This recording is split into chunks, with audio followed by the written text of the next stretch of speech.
Activision presents MEGAMANIA, a new video game for your Atari video computer system. 1, 2, 3, 4, Mega! MEGAMANIA! MEGAMANIA! It's gonna drive you insane. You got to set this alive, you got to run to stay alive. MEGAMANIA is a video nightmare because it's impossible to stop. Designed by Steve Cartwright for Activision.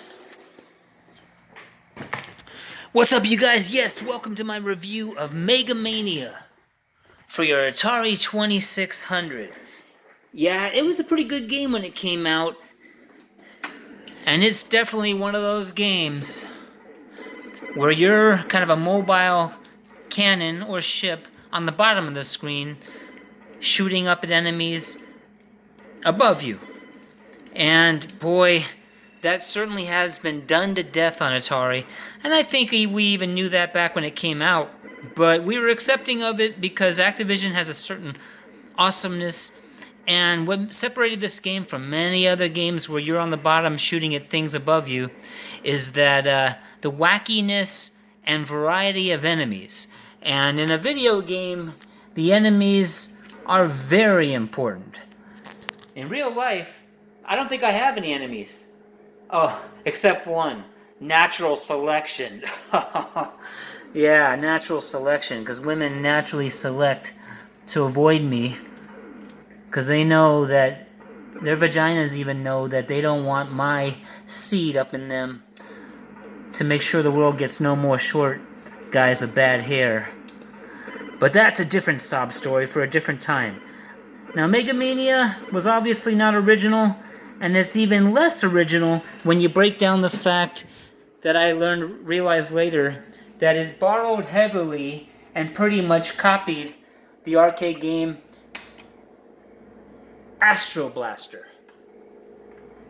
which is on your Pandora's box.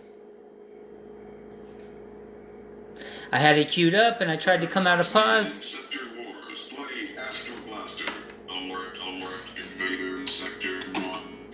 These ships right here remind me a lot of the steam irons in MEGAMANIA, or as I call them, the upside down barbecues.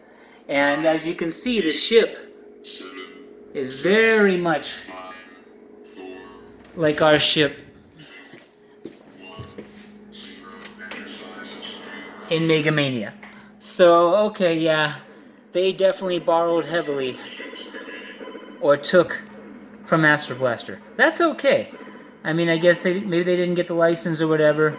And one thing it has similar to Astro Blaster is that energy bar. And in certain circumstances, that will run down to zero, and you could die because of it. And of course, like any great Activision game, any life bar left or energy bar left when you clear the level translates to points. And that makes the marathoning this game kind of cool, because it's just like many classic Activision games, that bonus can take you to that 10,000 point level and get you an extra ship. Now this level here I always thought was French fries, yellow French fries. And when you get through the next wave of enemies, they're red, and I figured that was ketchup on your French fries. But let's get accurate here. You actually have enemies that are hamburgers, cookies. So that's a cookie we're looking at here. I would not have known that until I just read the manual before this review. Bugs, radial tires, yeah, I thought so. Diamonds, of course. Steam irons, I always thought this was an upside down barbecue. So there you go. Bow ties, we knew that. And space dice. And I could have sworn on the next time you went around to space dice they're a different color, but they're not. And so it's a good game. It's on the generic side. We all know my high score, 186,000.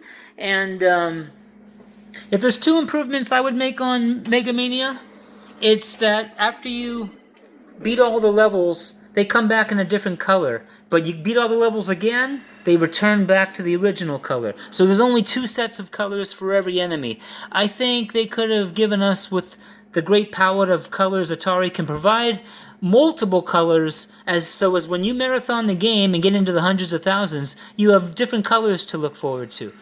And That's one complaint. And then I think one more thing they could have done for us. See this huge empty space here that they have at the bottom?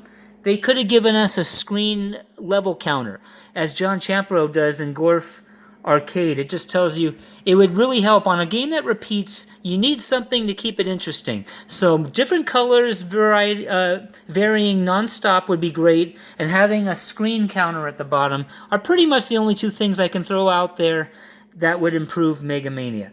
And I do like how the Activision games always show us the designer, Steve Cartwright, and they always say, I think they were told to say this since they all say it,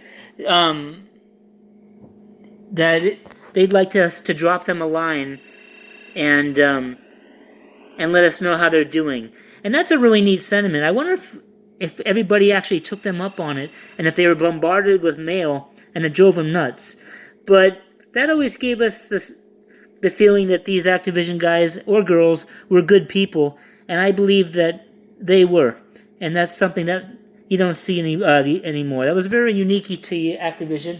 And that's about it. One other good thing about Megamania is you can find it cheap on eBay. And I like cheap. You know why? Because I'm half Jewish by blood. The other half is Irish. So I'm half Irish, half Jewish. You know what that means? That means I love to get drunk, but I'm too cheap to pay for it. With my Jewishness. Anyway, that's Megamania. We all know it's a pretty good game. It's just, another shooter, but Activision always does it well. Have a good night, you guys, and I'll see you again for another review some other time. Take care.